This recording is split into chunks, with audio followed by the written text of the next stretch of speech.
Hello दोस्तों, आज की इस वीडियो में हम लेके आए हैं प्रदूषण प्रदूषण से रिलेटेड ये क्वेश्चन है। देखिए, आप टॉपिक पढ़ लीजिए, समझ लीजिए, देख लीजिए प्रदूषण से किस तरह के ये क्वेश्चन बनते हैं। मैंने पूरा पीडीएफ पढ़ा दिया हुआ है, मेरे टॉप क्लास की कोचिंग का मेरे खुद का ये नोट्स है। ये बस कोचिंग में देखिए ये भी यही पढ़ाया जाता है कि जो एग्जाम में फंसता है, जिससे क्वेश्चन आता है। बकवास पढ़ने से देखिए कंपटीशन क्रैक नहीं होता है। हर एक एग्जाम का अपना एक लेवल होता है। और रही बात टेट के लेवल की बात करें तो वो और किसी भी जो कॉम्पिटेटिव एग्जाम देते हैं, टेट का लेवल बहुत ही सिंपल लेवल है। इसका इसके सारे क्वेश्चन एग्जैक्ट होते हैं। कम ये परफेक्ट, ये जिसे ये कॉन्सेप्ट बेस्ड डेज के क्वेश्चन रहते हैं। आप इसका जितना भी आप मैंने ये प्राथमिक प्रदूषण चाहे आप पढ़ें, चाहे द्वितीयक पढ़ें प्रकार, अपघटनीय प्रदूषण, अनघटनीय प्रदूषण, दृश्य प्रदूषण, अदृश्य प्रदूषण, देखिए मैंने सारा अपना लिया हुआ है।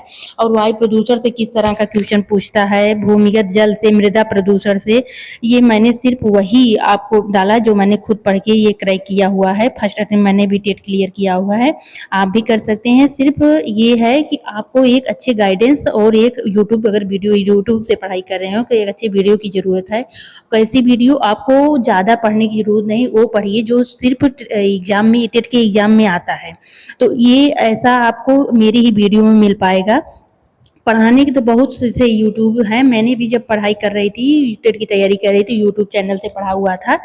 लेकिन बकवास, अब मैं कहूँ, मैंने खुद भी बहुत सी टॉपिक बहुत बकवास पढ़ लिया था, जिससे कि जिसका कोई मतलब नहीं, उससे रिलेटेड एक भी क्वेश्चन नहीं है। मतलब ये समझिए मैंने बहुत डीप में जाके पढ़ाई कर ली थी। तो इतने डीप में पूछना नहीं, लेवल हर टॉपिक का एक क्वेश्चन टच करता है, डीपली इसमें क्वेश्चन नहीं रहते हैं टेट में। तो अगर ये वीडियो मेरी यूजफुल लगे तो आप जितने लोग आपके साथ आपके फ्रेंड हों टेट की तैयारी कर रहे हों, तो मेरी ये वीडियो शेयर कीजिए, ताकि उन लोगों के पास तक भी ये वीडियो पहुँचे। और उतना ही पढ़ें जितना टेट में पूछता है, आता है। ऐसे ही नहीं, देखिए कोचिंग का जो अपना एक सबका एक नोट्स होता है, वो नोट्स होता है, नोट्स की अपनी एक अलग ही अहमियत होती है। और अगर मेरी वीडियो अच्छी लगे चैनल को सब्सक्राइब कर लीजिए, ताकि आपके पास जो भी मेरी वीडियो पड़े आपके पास उसका नोटिफिकेशन पहुंच सके, आप उसको देख सकें। और आपके एग्जाम में पास करने में, आपकी सफलता में मेरा वीडियो अगर कारगर साबित होता है, मैं आपकी बहुत सौभाग्यशाली अपने आप को समझूंगी। इसलिए मैं डाल देती हूँ वीडियो। मैंने भाई पढ़ के दिया हुआ है, मेरा हो गया। आप लोग परेशान होंगे, बहुत लोग बहुत से टॉपिक अभी तैयार नहीं होगा, इसके लिए परेशान होंगे। चलिए वीडियो को शुरू करते हैं। प्रदूषण से है। प्रदूषण दो प्रकार के होते हैं। अब इसमें दो प्रकार कौन कौन से हैं, देखिए। एक होता है प्राथमिक प्रदूषण, एक होता है द्वितीयक प्रदूषण। अब देखिए प्राथमिक प्रदूषण क्या होता है। वे प्रदूषण जो अपने मूल स्वरूप में रहकर प्रदूषण फैलाते हैं, प्राथमिक प्रदूषण कहलाते हैं। अब जैसे जो जो चीज़ें हैं हम मिट्टी में डाल दिए, वायु में डाल दिए, कहीं भी डाल दिए, वहीं से प्रदूषण करना शुरू हो गए, तो वही होता है प्राथमिक प्रदूषण। जैसे डीडीटी। डीडीटी समझते हैं क्या है? Die chloro diphenyl trichloro ethane इसका फुल फॉर्म होता है। डीडीटी होता है, ये कीटनाशक पदार्थ होता है, पेड़ों पर या कीट पर जब लगते हैं तो इसका छिड़काव किया जाता है। इससे क्या होता है? इससे जल का भी प्रदूषण होता है, इससे मृदा का भी प्रदूषण होता है। तो डीडीटी डायरेक्ट जैसे छिड़काव किया, डायरेक्ट वो मृदा को भी प्रभावित करती है, डायरेक्ट वो मिट्टी जल को भी प्रभावित करती है। तो डीडीटी हो गया प्राथमिक प्रदूषण। CO2 हो गया। CO2 गैस की बात करा। प्लास्टिक है, जैसे कोई प्लास्टिक की बोतल है हम फेंक देते हैं, मिट्टी में चला गया, तो मिट्टी में वो डायरेक्ट प्रदूषण फैलाने लगता है। वो डिकम्पोज नहीं होता, डिकम्पोजिशन की बदल के दूसरा फॉर्म अपना दूसरे फॉर्म में हो जाए, तब प्रदूषण करे। डायरेक्ट प्रदूषित मिट्टी को जब प्रदूषित करता है। प्लास्टिक हो, नाइट्रोजन ऑक्साइड हो, या NO2 हो गया, या SO2 हो गया, अमोनिया हो गया, नाइट्रिक ऑक्साइड हो गया, ये सब प्राथमिक प्रदूषण में आते हैं। देखिए क्वेश्चन ऐसे पूछता है कि प्राथमिक प्रदूषण कौन कौन से हैं, उसमें से DDT देगा, CO2 देगा, या SO2 देगा, एक ओजोन दे देगा। तो ओजोन जो है देख लीजिए इसमें प्राथमिक प्रदूषण में आता है, नहीं आता है। अब देखते हैं ओजोन किसमें आता है। ओजोन की बात करें, द्वितीय प्रदूषण की बात करें कि द्वितीय प्रदूषण क्या है, कि प्राथमिक प्रदूषण की वातावरण पदार्थ से अंतर क्रिया करके जो प्राथमिक प्रदूषण समझिए क्या है। DDT, CO2, प्लास्टिक, नाइट्रोजन, यही सब प्राथमिक प्रदूषण जो वातावरण से अंतः क्रिया करके उत्पन्न प्रदूषण उत्पन्न करते हैं उसे द्वितीयक प्रदूषण कहते हैं। अब जैसे द्वितीयक प्रदूषण में क्या आता है, यही आप आपको एग्जाम्पल इसका याद रहना चाहिए। प्राथमिक प्रदूषण में कौन कौन से आते हैं, द्वितीयक प्रदूषण में कौन कौन से आते हैं। अब देखिए द्वितीयक प्रदूषण में कौन आ रहा है, पैन आ रहा है। पैन तो वेरी वेरी इंपॉर्टेंट, ये क्वेश्चन पूछता ही है। जैसे पैन दे देगा, पैन क्या है, प्राथमिक प्रदूषण है कि द्वितीयक प्रदूषण है, तो ये द्वितीयक प्रदूषण में आता है। ओजोन हो गया O3, ये भी द्वितीयक प्रदूषण। Sulphur try oxide SO3, sulphuric अम्ल H2SO4 की बात कर रहा है, ये भी आता है। सल्फ्यूरिक अम्ल, हाइड्रोजन परऑक्साइड H2O2 ये भी आता है। हाइड्रोजन परऑक्साइड H2O2 ये भी आते हैं। इतने नाम याद कर लीजिए, pan, ozone, sulphur try sulphur, sulphuric अम्ल, हाइड्रोजन परऑक्साइड यानी H2O2, तो इसमें आते हैं, द्वितीय प्रदूषण में आते हैं। ऐसे ही इसमें करके पूछता है कि द्वितीय प्रदूषण निम्नलिखित में से कौन है। इसमें से प्राथमिक प्रदूषण के 3 देगा, एक द्वितीय प्रदूषण के देगा। जैसे ओजोन दे दिया, तो ओजोन कौन सा आता है, ओजोन का सिंबल भी समझ लीजिए, O3 भी करके दे सकता है। तो ओजोन आता है द्वितीय प्रदूषण में। और ऐसे करके इसमें क्वेश्चन पूछता है, अगर प्राथमिक द्वितीय प्रदूषण से पूछा। अब चलते हैं निस्तारण के आधार पर प्रदूषण कितने प्रकार के होते हैं। तो प्रदूषण दो प्रकार के होते हैं। एक होता है अपघटनी प्रदूषण, इससे भी क्वेश्चन अब प्रदूषण से बनते हैं। एक होता है अनअपघटनी प्रदूषण। अब इसके बारे में देख लीजिए, अपघटनी प्रदूषण क्या है, कौन कौन से इसमें आते हैं, अनअपघटनी प्रदूषण क्या है, किसमें कौन कौन से आते हैं। तो अपघटनी प्रदूषण में वे पदार्थ जो सूक्ष्म जीवों द्वारा अपघटित हो जाते हैं। अपघटनी प्रदूषण कौन से हैं, जो सूक्ष्म जीवों द्वारा अपघटित हो जाते हैं, उन्हें अपघटनी प्रदूषण कहते हैं। इसमें क्या होगा, वाहिद मल कूड़ा करकट। जैसे कूड़ा करकट हम कोई भी चीज़ है, जैसे पेड़ से पत्ते गिरते हैं नीचे भूमि पर पड़े, पानी बारिश होती है तो नीचे देखिए कीड़े मकोड़े उसको चाल करके मिट्टी, पत्ती को मिट्टी बना देते हैं, यानी खाद के रूप में चेंज कर देते हैं। तो सूक्ष्म जीव जो उसको अपघटित कर लेते हैं, उसको यानी कि कूड़े करकट को अपघटित कर लेते हैं, उसको अपघटनी प्रदूषण। वाहिद मल जो हमारे घर से जो पानी का बहाव होता है उसको भी सूक्ष्म जीव अपघटित कर देते हैं। तो वो वाहिद मल और कूड़ा करकट ये सब अपघटनी प्रदूषण में आते हैं।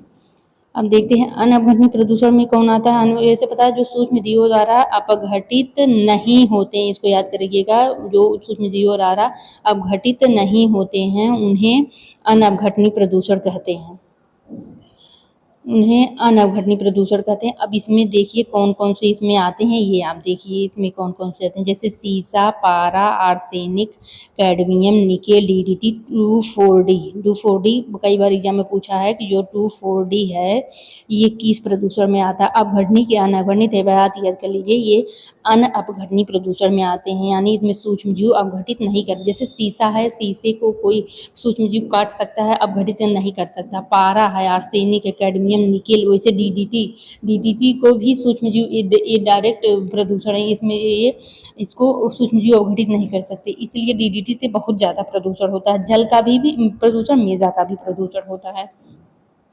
अब चलते हैं अगला टॉपिक देखते हैं, दृश्यता के आधार पे। दृश्यता के आधार पे प्रदूषण कितने प्रकार के होते हैं। तो दृश्यता के आधार पे प्रदूषण 2 प्रकार के होते हैं, दृश्य प्रदूषण और एक है अदृश्य प्रदूषण। अब देखिए दृश्य प्रदूषण क्या है।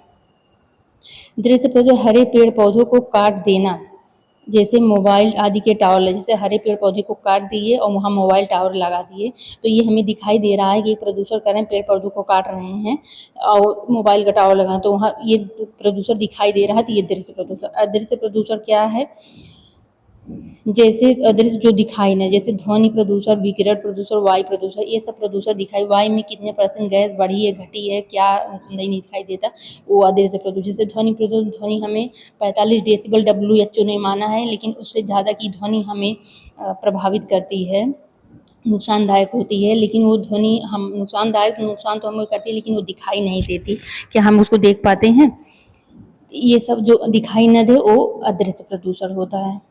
अगले टॉपिक की ओर चलते हैं, क्या है वायु प्रदूषण। अब वायु प्रदूषण देख लीजिए, वायु प्रदूषण से जितने भी आज तक क्वेश्चन आते हैं, इससे रिलेटेड क्वेश्चन पूछता है, वो है वायु प्रदूषण क्या है। वायु प्रदूषण से आज तक जितने क्वेश्चन पूछे हैं, तो वायु प्रदूषण अगर प्रदूषण पढ़िए तो आपको 10-15 पेज में पढ़ना होगा, लेकिन 10-15 पेज में नहीं, 1 पेज में पढ़िए। इसी से रिलेटेड अगर क्वेश्चन पूछा तो इससे एक क्वेश्चन बाहर का नहीं पूछेगा, आप सिर्फ इतना ही पढ़ लीजिए। देखिए ये आपका छोटा टॉपिक बहुत अच्छा नंबर दिलाएगा और 1 नंबर आपका सही करवाएगा ईवीएस के पेपर में। अब वायु प्रदूषण की बात करें, वायु प्रदूषण क्या है? वायु प्रदूषण क्या है? वायु प्रदूषण में सर्वाधिक उत्तरदायी गैस, वायु को कौन सी गैस है जो सर्वाधिक प्रभावित करती है और प्रदूषण में अहम भूमिका निभाती है, वो कौन सा प्रदूषण है? ऐसे पूछेगा क्वेश्चन, 4 ऑप्शन देगा, उसमें से एक ऑप्शन जरूर रहेगा कार्बन मोनोऑक्साइड। ये कार्बन मोनोऑक्साइड इतनी वायु के लिए जहरीली गैस है कि वायु में अगर सबसे सर्वाधिक उत्तरदायी गैस है तो कार्बन मोनोऑक्साइड यानी CO है। अगला देखते हैं कि हवा में लटके तरल एवं ठोस कणों को एरोसॉल कहा जाता है। ये भी क्वेश्चन इससे वायु प्रदूषण पूछा है कि जो हवा में लटके तरल ठोस कण होते हैं उन्हें क्या कहा जाता है? उन्हें एरोसॉल कहा जाता है।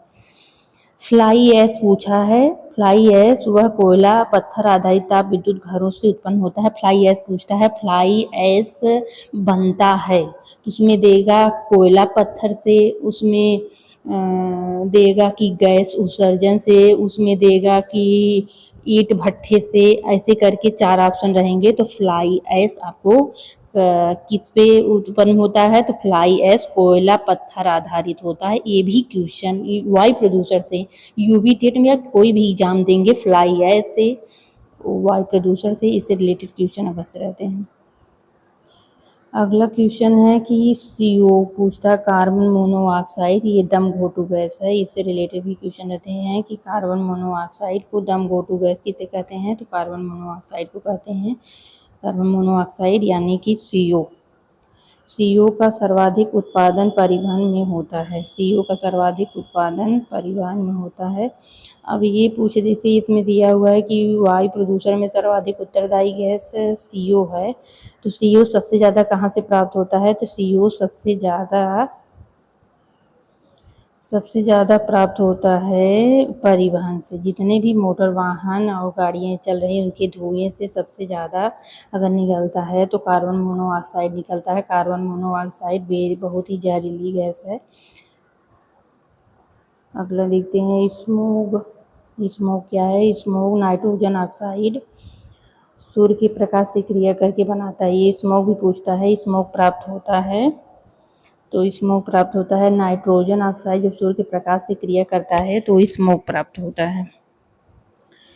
स्मोग और CO2 क्रैकिंग गैस पूछा है आज तक कि क्रैकिंग गैस कौन कौन सी गैस क्रैकिंग गैस में आती है? तो CO2 है, यानी कि कार्बन डाइऑक्साइड को क्रैकिंग गैस कहा जाता है।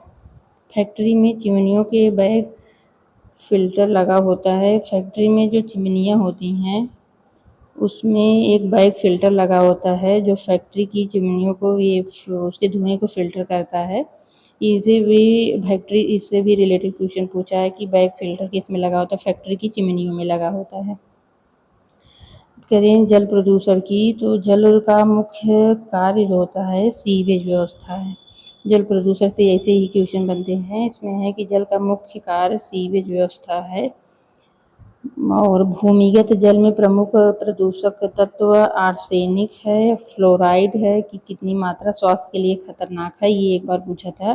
तो 0.1 ml पर लीटर ये स्वास्थ्य की भूमिगत जल प्रमुख प्रदूषक तत्व है। आर्सेनिक और फ्लोराइड की कितनी मात्रा स्वास्थ्य के लिए खतरनाक होती है? तो 0.1 ml पर लीटर। मृदा प्रदूषण से रासायनिक उर्वरकों का बढ़ता उपयोग।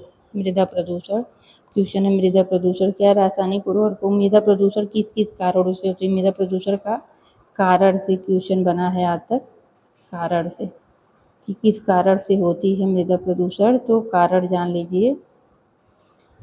रासायनिक उर्वरकों का बढ़ता उपयोग, कीटनाशकों का उपयोग, झूम खेती, अम्ल वर्षा, वनोन्मूलन, यही 5 कारण है जिसके कारण कि मृदा प्रदूषण होता है। वायु, रासायनिक उर्वरकों का बढ़ता उपयोग, जितने भी केमिकल हैं हम छिड़काव के लिए खेत में यूज़ कर रहे हैं उससे होता है। रासायनिक उर्वरकों का बढ़ता उपयोग, कीटनाशकों के कीटनाशक जितने भी, जैसे डीडीटी हुआ, 2,4-D हुआ, सब यूज़ कर रहे हैं। इससे होता है झूम खेती। झूम खेती के बारे में आप पढ़िएगा, झूम खेती से रिलेटेड क्वेश्चन इससे रहते हैं। अम्ल वर्षा जो होती है इससे भी वनोन्मूलन जो वनों की कटाई कर रहे हैं इससे भी मृदा प्रदूषण बहुत ज़्यादा तेज बढ़ रहा है। ध्वनि प्रदूषण की तीव्रता का मापन डेसिबल में किया जाता है। अक्सर ये क्वेश्चन पूछा है, ध्वनि प्रदूषण से क्वेश्चन अवगत रहते हैं ये डेसिबल से, कि ध्वनि प्रदूषण को की जो तीव्रता होती है किस में नापी जाती है, तो डेसिबल में।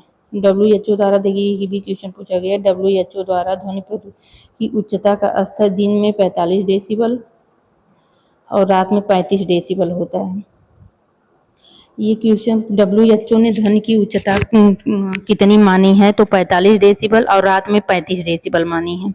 ये भी WHO का ये क्वेश्चन भी पूछा गया है, इससे भी रिलेटेड ऐसे ही क्वेश्चन पूछता है। समुद्र की गहराई मापने में, सिग्नल देने और छिपी वस्तुओं का पता लगाने में पराशब्द ध्वनि तरंगों के, ये भी कंपटीशन का क्वेश्चन है कि समुद्र की गहराई मापने में, सिग्नल देने और छिपी वस्तुओं का पता लगाने में कौन से तरंग का यूज किया जाता है, तो पराशब्द तरंग का यूज किया जाता है। ज्वालामुखी विस्फोट 190 डेसिबल, रॉकेट इंजन में 120 डेसिबल की यह ध्वनि प्रदूषण उत्पन्न होता है। ये बता, जेट विमान में 150 डेसिबल का ध्वनि उत्पन्न होता है। ज्वालामुखी जब विस्फोट होती है 190 डेसिबल और 120 डेसिबल रॉकेट इंजन का, जेट प्लान का उतरता है जब, तो 150 डेसिबल, इतना ये नॉइज क्रिएट होता है।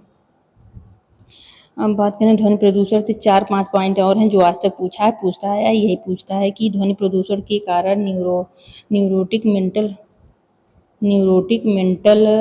डिसऑर्डर एक बीमारी है। जैसे ध्वनि ज़्यादा हमारे अगर हम संपर्क में रहते हैं तो हमको न्यूरोटिक मेंटल डिसऑर्डर की बीमारी होती है। ध्वनि प्रदूषण को दूर करने के लिए ग्रीन मफलर आप जरूर पढ़िएगा। अगर ध्वनि प्रदूषण पूछा तो ये ग्रीन मफलर भी वेरी वेरी इंपॉर्टेंट है। ग्रीन मफलर का प्रयोग किया, जैसे ध्वनि प्रदूषण को आपको कम करना है, आपको ध्वनि प्रदूषण को कम करना है तो आप उसके लिए क्या करेंगे, तो ग्रीन मफलर का प्रयोग किया जाता है। ये सरकार गवर्नमेंट द्वारा चलाई गई है एक स्कीम की ग्रीन मफलर है क्या, आप समझिए। जब रोड है, जो रोड के किनारे जो प्लांट लगाए जाते हैं एक के बाद एक, कोई भी देखिए रोड के किनारे जितने भी प्लांट क्यों लगाए जाते हैं, क्योंकि रोड पर गाड़ियाँ आती जाती हैं तो उस पर जो नॉइज क्रिएट होता है, पेड़ लगाने से नॉइज कम होता है। सबका एक रीज़न होता है, जो भी काम किया जाता है सबका एक रीज़न है। इसलिए जितने भी रोड बनते हैं उनके हाईवे पे नहीं, लेकिन जितने भी अब तक रोड बने हैं उनके किनारे किनारे पेड़ लगाए जाते हैं। पेड़ लगाने से क्या होता है, ध्वनि कम होती है, ध्वनि को वो एब्जॉर्ब करते हैं, हमारे लिए कम नुकसानदायक भी वही, उसी को ही ग्रीन मफलर कहा जाता है। देखते हैं रेडियोधर्मी प्रदूषण क्या है। रेडियोधर्मी प्रदूषण से किस तरह के क्वेश्चन आज तक पूछा। रेडियोधर्मी को मापने की इकाई रैम होती है। ध्वनि प्रदूषण को मापने की इकाई क्या होती है, आगे जैसे रेडियोधर्मी प्रदूषण मापने की इकाई को, ये रेडियोधर्मी प्रदूषण को रैम भी कहा जाता है। भारत में सर्वाधिक रेडियोधर्मी प्रदूषण, सबसे ज़्यादा अगर रेडियोधर्मी प्रदूषण होता है तो कहाँ होता है, केरल में होता है। एक राज्य है केरल, वहीं सबसे ज़्यादा रेडियोधर्मी प्रदूषण होता है। नाभिकीय विकिरण से बचने के लिए पोटेशियम आयोडाइड का प्रयोग किया जाता है। ये इतने टॉपिक रेडियोधर्मी प्रदूषण, ये केरल याद करिएगा, और वो हम बताएं ग्रीन मफलर याद कीजिएगा। ध्वनि प्रदूषण को जो ये है डेसिबल में मापते हैं, इसको याद करिएगा। इसी से रिलेटेड ऐसे क्वेश्चन, WHO ने 45 रात में और 35 दिन में माना है, इसको याद करिएगा। अब देखते हैं ई अपशिष्ट प्रदूषण, आज तक इससे भी एक क्वेश्चन पूछा है। ई अपशिष्ट प्रदूषण क्या है, यूपीटेक की एग्जाम में ई का समझ लीजिए आप, इलेक्ट्रॉनिक इसका मतलब होता है उपयोग के बाद जो बेकार निरर्थक हो चुके इलेक्ट्रॉनिक जो उपकरण होते हैं उन्हें क्या करते हैं, हम अपशिष्ट की संज्ञा दे देते हैं। जैसे कंप्यूटर हुआ, टीवी हुआ, रेडियो हुआ, मोबाइल हुआ, सीडी हुआ, प्लेयर, प्रिंटर, रेफ्रिजरेटर, ये जो इलेक्ट्रॉनिक इंस्ट्रूमेंट होते हैं जब ये खराब हो जाते हैं तो हम उनको फेंक देते हैं। तो ये जो होते हैं ये ई अपशिष्ट प्रदूषण कहलाते हैं और ये भी प्रदूषण में अहम भूमिका निभाते हैं। तो ई अपशिष्ट प्रदूषण भी आप जान गए होंगे, जो इलेक्ट्रॉनिक उपकरण होते हैं जो अपशिष्ट के रूप में हम फेंक देते हैं, जैसे कंप्यूटर, टीवी, रेडियो, मोबाइल, तो इसको हम ई अपशिष्ट प्रदूषण कहते हैं। इससे भी क्वेश्चन पूछा है, इसको भी आप पढ़िएगा। एक क्वेश्चन और पढ़िए, जैसे सीपीसीबी। सीपीसीबी क्या है? इससे एक क्वेश्चन पूछा है, जो प्रदूषण की नियंत्रित करने की संस्था है उसका क्या नाम है? इसका नाम है सेंट्रल पॉल्यूशन कंट्रोल बोर्ड। इसको याद रखिएगा, इससे भी क्वेश्चन पूछा है, आता है इसे क्वेश्चन, ये भी याद रखिए, क्योंकि सेंट्रल पॉल्यूशन सीपीसीबी से भी क्वेश्चन यूपी टेट में एग्जाम में बना है, इससे भी क्वेश्चन रिलेटेड आता है। सीपीसीबी, सीपीसीबी क्या है? Central pollution control board. तो इतना बस है आपको यूपी टेट के लिए, उसके प्रदूषण से रिलेटेड बस इतने ही टॉपिक से क्वेश्चन बनते हैं, ऐसे आते हैं, बस आपको इतना ही पढ़ना है। क्रैकिंग गैस CO2 को कहते हैं, हाँ, एकदम घोटू गैस। ये जितना गैस से रिलेटेड क्वेश्चन है, दृश्य प्रदूषण, अपघटनीय प्रदूषण, अपघटनीय प्रदूषण, जितने प्राथमिक प्रदूषण जितने आते हैं, ये जितना इतना पढ़ लीजिएगा।